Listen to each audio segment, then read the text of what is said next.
Legendary Crafting, an Aptitude Inheritance, or the ability to transfer affixes from one legendary item to another, are two new features for the Torchlight Infinite Clockwork Ballet season. Now, Legendary Crafting is for sure here to stay, and it's super awesome, but I could definitely see affix transfers getting changes in the future. As right now, not only is it tied to the Clockwork Ballet mechanic, but the currency you use is untradeable, so there's a good chance that when the mechanic goes core and becomes rarer, becomes something you have to invest in, well, it wouldn't make as much sense for people to have to invest in it, so it's probably going to be a tradable currency that you can buy in the future. But with that said, who knows what next season's going to bring? Legendary Crafting certainly wasn't on my Season 7 bingo card. So today, I'm going to go over what Legendary Aptitude is, how Legendary Crafting works, talk about some best practices, give some examples, and wrap things up with a few of my thoughts.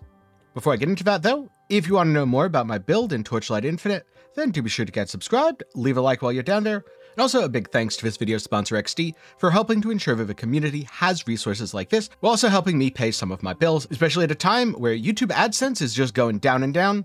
So now more than ever, direct support through sponsors, things like memberships, super crucial to keeping this channel sustainable. If you want to check out the Clockwork Ballet season, you can do so using my link down below. But for now, let's get into things. So in the past, when a legendary item dropped, there wasn't very much you could do to change it. Really, all you could do is corrode it, which might elevate one of your affixes to T0, or it might do absolutely nothing. But now there's quite a lot you can do. At least quite a lot you can do if it has Legendary Aptitude, because this is a measure of the item's crafting potential. Some items, especially at low levels, have 0 Legendary Aptitude. This means they can't be crafted on, they work exactly like legendaries always did in the past. Then items with 1 Legendary Aptitude have a modifier which you can reroll and upgrade using prototype crafting. This certainly offers some control, but because all prototype crafting on legendary items uses plasticity, you're going to run out of attempts sooner rather than later.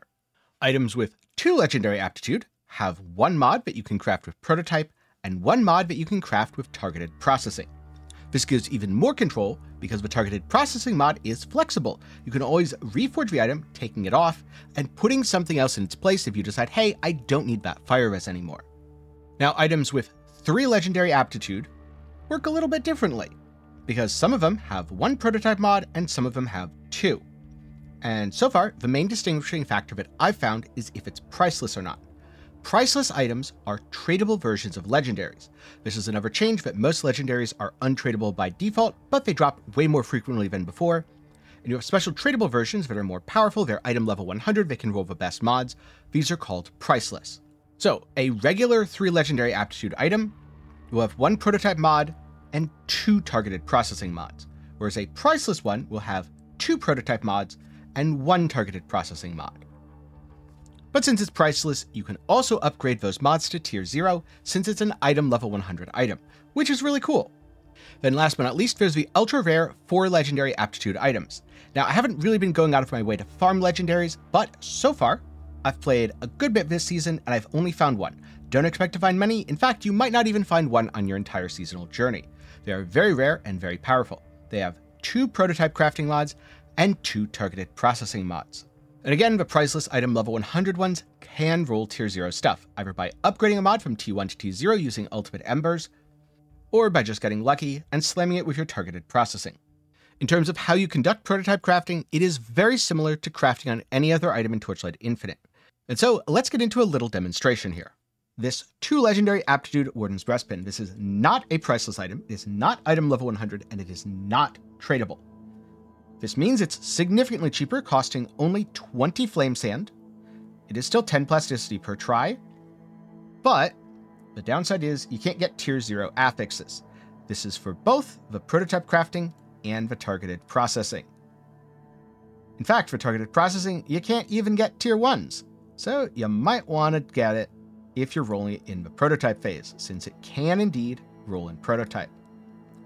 Always compare both the prototype and targeted processing crafting pools, as they differ, with more things being able to roll in the prototype phase due to the inherent RNG. Also, because here we're only upgrading 1 affix, it's a lot more likely, especially if it gets saying it's T2 here, to be able to get what you want and upgrade it. Of course, this assumes that you actually roll a useful T2 affix.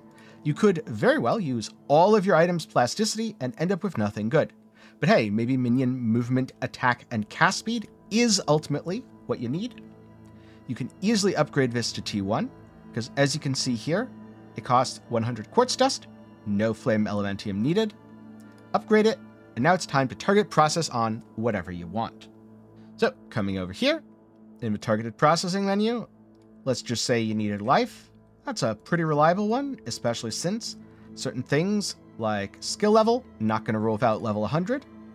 So, life, and it only costs ground quartz, so it's super cheap and easy to just reforge until you hit the maximum, which in this case is T2. Remember, you could hit T1 on the prototype phase, but only T2 on the targeted phase. So, as you can see, rerolling affixes with prototype crafting can be a very risky business.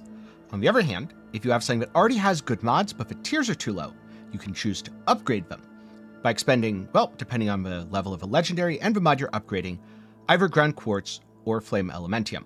For lower tier mods and lower item level items, it's going to require ground quartz, fairly affordable.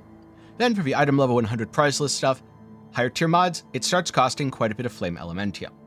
But in compared to upgrading mods on normal items, the plasticity costs are much more punishing, so you're only going to get a few upgrade attempts, and you really have to be careful with the bases you start with, otherwise you're not going to be able to complete the upgrades. So let's take a look at how that is with a short demonstration. Alright, so let's demonstrate again, but this time focusing exclusively on just upgrading stuff. Here we have Tier 3 and Tier 3 with 200 total plasticity. It costs 10 flame elementium to upgrade because this is an item level 100 or priceless item. But you're going to have to be a little bit tactical, because the first upgrade from Tier 3 to 2 is going to cost 60 to 100, which means unless you're exceedingly unlucky, you're going to be able to upgrade both of these affixes to T2, but you'll only be able to take one of them to T1. Do you really need T1 fire res, or can you get away with T2? Because as you can see, 37 plasticity left, 150 is the minimum, there's no possible way, there never was, that this was gonna hit T1. So, upgrade here. Now from here, there's a couple things you could do. Number one, maybe this is good enough. Well, that's cool. Use targeted processing, put on an affix, and call it good. What if you want something else? What if you want Tier 0 maximum life, that juicy 396 top end? Well, you're gonna have to use an ultimate ember. And we know the rules for crafting with an ultimate ember, right? It'll take off the other modifier, completely wiping that fire res. But then, if that's the case, why did I upgrade it here? Because the rules are a little bit different when crafting on legendaries. Because on success, you remove a crafted affix. But on failure, you remove a legendary aptitude. In other words, on failure, you remove a maximum crafted affix. Now, if you want to upgrade this to Tier 0 instead, you have a chance to remove a fire res. That's pretty cool. Or you have a chance to remove one legendary aptitude, which would prevent you from putting on this. So let's reforge it. Upgrade. Confirm. And it's a success. The fire res has been wiped out. The reason that I upgraded it is because the cost to upgrade to T2 is relatively low. And if I was stuck with a chest that had T2 fire res and T1 max life, I was gonna be okay with that. However, now that it's hit T0, I can go ahead with this crafting project, and ultimately I'm gonna use targeted processing to put that fire res right back on, and also hit another mod, like in this case, minion life or aura effect. Though of course, the exact mods that you put on will depend a little bit on your build. Then last up, Aptitude Inheritance. This requires an inheritance axis, which is a very rare drop from the Clockwork Ballet. Again, currently as of recording of this video, it's untradeable, but personally, I suspect it's going to be tradable in the future. Aptitude Inheritance is very nice because it lets you do things like smash together your legendary with perfect implicits and the item that you just finished crafting, at least so long as they have the same aptitude, which is where, say, losing some aptitude because you upgraded an affix to T0 can actually cause you problems down the line. And so let's take a look at a practical example for some Aptitude Inheritance. Another important system which was added with Clockwork Ballet is Aptitude Inheritance. This allows you to combine legendary items merging the affixes from one to the other. So here I have a Fiend Crown with very, very good crafted affixes. And here I have a Fiend Crown with a very good implicit. Minions gain lucky upon a critical strike, and also minion crit strike rating. But the crafted affixes are terrible, so I can use Aptitude Inheritance to transfer all the crafted affixes to my superior base. As a note, you need identical legendary aptitude, and it's a little bit tricky when it comes to priceless stuff. So if I wanted to transfer things to this base, which is also 3 legendary aptitude, it doesn't work. But instead, if I swap this, like so, all of a sudden I have 2 bases, which are both priceless and both legendary aptitude 3, so I can merge them. The gear on the left inherits the affixes from the gear on the right. So I press Inheritance here, and there we go. As a note, when it says the plasticity on the item will be reset, what it means is set to 0. So do all of your other crafting before ever using Aptitude Inheritance. And if you need more Aptitude Inheritance materials, you can farm them using Clockwork Ballet. And so that's the basics of crafting on legendary items and using Aptitude Inheritance. And now for a few tips and tricks that I've picked up using the mechanics so far. Number 1. If you can find a base that has the exact 1 or 2 mods that you want on your legendary item at tier 2 or higher, it's a really straight shot to upgrade them. This is really, really powerful, but those items tend to be much more expensive. If you get one for cheap, absolutely jump on it immediately. Make sure you have a trade search, put in a couple of variables. Let's say you need life and movement speed on boots. Well, look for life and movement speed on boots. There you go, easy craft. If you don't, you have to get a little bit creative. Personally, I've found the most cost-efficient way to do this when I don't actually need a ton of T1s is to get something where I can upgrade one of the affixes to T0. Yes, this spends some ultimate embers, but it gets you a really nice shiny mod such as T0 life or T0 movement speed. The other important thing is, if it doesn't fail, it opens up an affix slot on the item. So now I can use targeted processing to spam until I get, say, a T2 or T3 for the other mod, and fill in the last with pretty much whatever's going to fit on the item. Let's just say something like resistance that's relatively easy to craft. In general, I would advise against using your plasticity in the prototype crafting phase to reroll the affixes, because you are extremely unlikely to hit something good. I tried it with a good 20 items, and yes, there's a couple that I ended up hitting neat stuff on. In fact, one of them even ended up selling for quite a bit, but it felt very random. It is really, really, really important to pay attention to item level on legendaries. You might get something that's 82 and you think, oh, that can roll good stuff. Turns out, no, it can't. You need to be level 85. Now, in general, a lot of good legendaries come from bosses, so they're going to be 85 plus, especially if you're farming in time mark 8.